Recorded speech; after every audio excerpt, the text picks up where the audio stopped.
rather go? Would you rather go to the gymnasium and sit next to some, sorry, my line, scumbag or something that you don't know who they are, right? Or would you rather be in your own house with your family, right? Would you rather go to a gymnasium, you have your kids playing, and you don't know who's looking at them, right? Or would you rather be in your own house?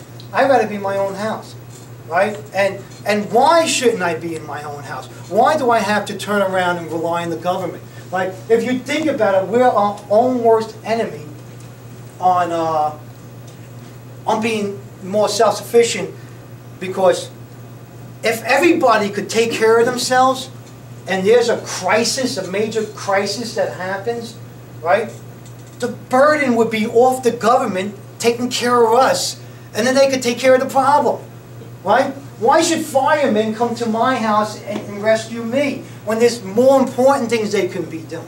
Right? To me, it's being selfish. To me, it's being like, you know, I'm not going to prep because, you know what, there's going to be a food truck pulling up any second now.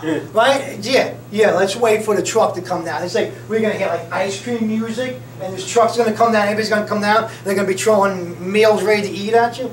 It's not going to happen. And what happens if they do have some kind of resources to take care of you, it's such a hard burden for them to take care of people first, and then take care of the problem, and now take care of these people, and now there's rioting, and take care. If we all just took it upon ourselves to be the men and women that we're supposed to be and take care of our own, right, this world would be a better place. Maybe then if we start thinking about taking care of ourselves and stop being so selfish and waiting for some kind of government program to take care of you, and you feel like you deserve this government program to take care of you.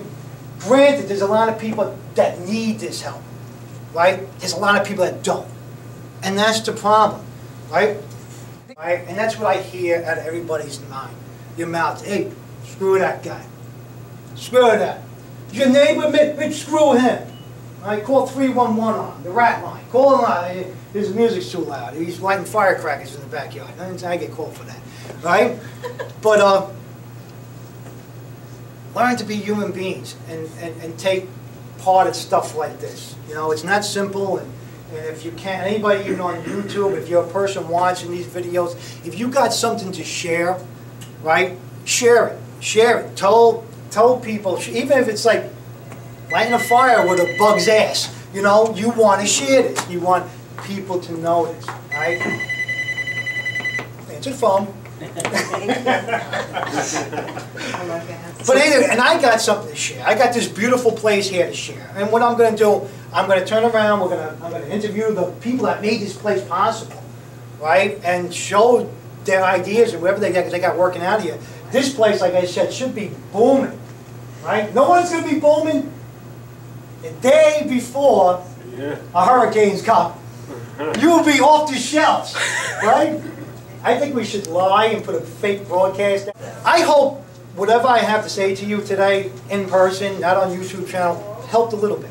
I just hope, you know, just by listening to this, conduct yourself in a good fashion, prepare your house, prepare your homestead, prepare your place where you're going to bug out to. You know, if you're going to have a bug out bag, make sure you have some place to go, right?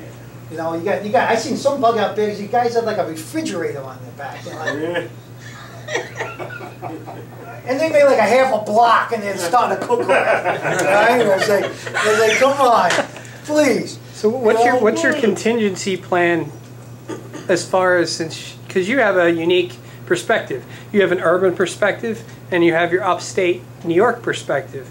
So how do you kind of compare those two prepping lifestyles, and how are you going to get out of Manhattan? What are the plans? Because you did a great video series on the earthquake. We were talking about that earlier. Can you go into kind of what you do with your family, when the time is to be alert, and when so they're not walking around in fear, and how are you going to get out of the city to get to your location, if that's what you have to do, if it's unsafe? All right. Sorry. No. I accept your apology. Well spoken, my friend. All right, this is why. What? It was for you. What was it? Barbara from Seattle. She wanted to speak with you. Is she still on the phone? No, I told her. Is this Barbara we speak of? Right, all right, yeah. I'll talk to Barbara from Seattle. Barbara's from Seattle. You on the phone now? Right, hello. You should have got her on. Right? Yeah. We're gonna compete. All right, now his question was, like, what's my plan? My plan is this. You know, the important part of prep is having that family plan already in place. Like during the earthquake we had last year, right? I'm sitting out and I'm getting a cup of coffee like I always do, and I feel the whole bench sway. I got coffee. I was like, looking around, trying to feel the bench. I was like, what's going on? What am I having? An anxiety attack here? The whole world is moving, right? And I realized it's an earthquake. From that moment that I realized it was an earthquake, my wife, my 2 kids all knew what to do. I didn't have to speak to them. I didn't have to call them. I got my whole family with my wife walking over the Brooklyn Bridge, right? Home in an hour. Because I had a well thought out plan. It wasn't anything elaborate. It's just that when shit happens, this is what you do, right?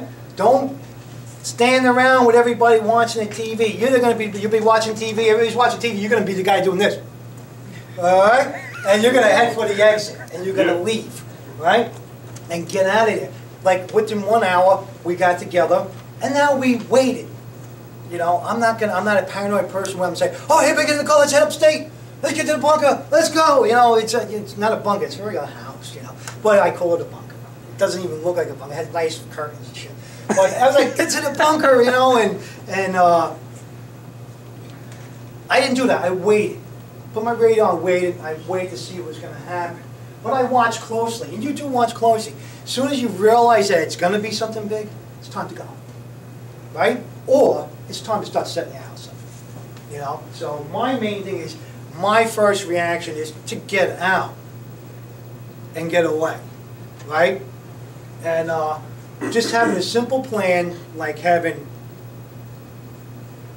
in your wife, in your kid's bag, a radio, a whistle, right? Maybe a little water they put in your school bag, right? So my kids know what channel to go to on the radio. My wife knows what to do. I know what to do. And it's simple. It's not an elaborate plan. It's like, oh, right, you're going to head this way. I'm going to sweep around this way. And then you're going to go around, pick the kids up. We're going to land back here. We're going to get some. It's not like that. It's like, you know what? Go over the bridge. I'll be there. We'll go get the kids. All right? And the kids know, right, if they're ushered off to an area in the school, they know to have the radios with them. So when I go in there, I can retrieve my children. Right? It's a simple plan. Just have a simple plan, because that first 5 minutes is the most important 5 minutes of the whole shamil. Right? What good is all your prepping if your family is scattered all over the place? Right? You can't find your wife, kids, and everything else. It's done. I bugged out on it was everybody going back to work. You know, everybody turned around and, all right, everything stopped shaking. And you know what? That was funny. Everybody came out of the buildings and stood underneath the buildings with all this glass. Right? And it was like, oh, look, everything's shaking. You know, what's the worst that can happen? You lose a half a day of work. Maybe your boss would say, hey, where'd you go? It's like, oh, the Xanax I was taking is really starting to act up. Right? So I had to get home. Right? It's a simple excuse. A lot of people are so hung up, like, oh, you know, if I don't go in there, I'll lose my job. You can't lose your job, right? Even if you're not in a union or anything, there is human rights that somebody just can't fire you because you're afraid, and because you care about your family. I had to make sure my kids were all right. And when my boss ever asked me, hey, where'd you go? I had to give my kids. What's next? What do you want to ask me next? You know? You think some human being, well, you know, Rob, we don't accept that at this company that you care about your children, right? Nobody's going to say that. You're going to go ahead and get your kids. And I was just a little amazed how many people just went right back to work, you know? To me, it was like, my whole thing was, oh, maybe that's the first sign, right? Maybe about an hour now, or maybe in a few hours, the big one's coming, right? I don't got to worry about the big one coming down, because now I'm with my family. Now we can all act together. Right? Have a plan. Simple. Real simple plan. All right, guys, Come out to the school. are you done with me? I got film around the store and with these people, and I hope you learn a little something. Just that. I hope I just enlighten you a little bit. Don't be so serious, right? Just take it at your own pace. Do what you have to do, and you'll get there.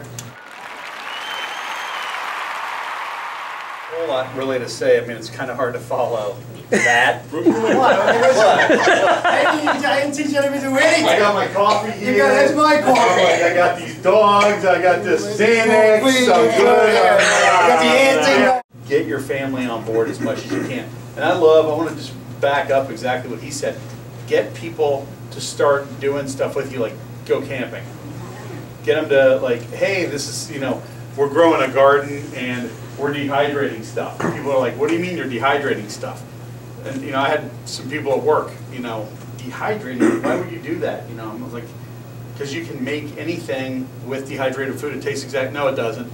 I took them in some soup. I'm like, hey, we made this last night. Everybody's like, oh, that's excellent. I'm like, everything in that was dehydrated. They're like, seriously? It's one of those things that you just turn people on to. I mean, people don't know that like you can dehydrate food. I don't get how people don't know little things like that. But it's a community thing. It's building community with people. I've got guys I work with now that are starting to prep.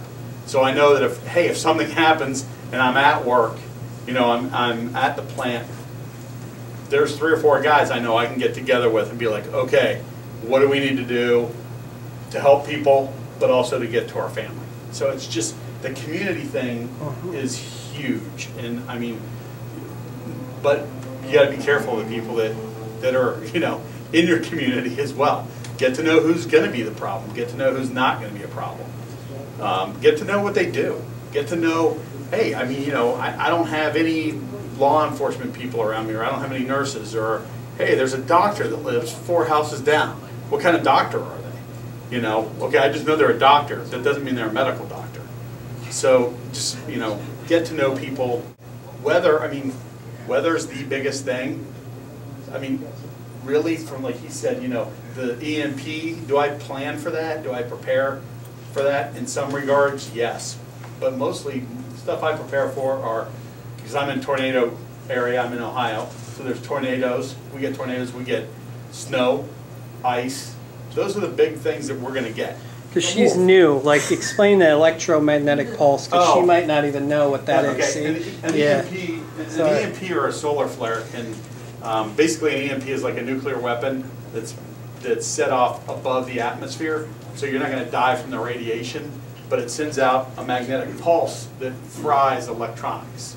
So it'll just, all of a sudden, if you come out of your house, like all your electric's out, and you come out of your house and you're like, my car doesn't start, my cell phone doesn't work, then you probably have a problem. You probably have a big problem that's not going to, most likely is not going to correct itself. If you come out, your electric's out, your phone works, your car works, okay, everything's okay. It's just a power outage somewhere. There's no need to get your bug out bag and get out necessarily. You don't know what who knows what happened. But it's an EMP or a solar flare. It can happen from the sun. So if you keep kind of track of a lot of ham radio guys keep track of the solar flares, because it will mess with radio signals back and forth. It can make them really good. It can also make them really bad.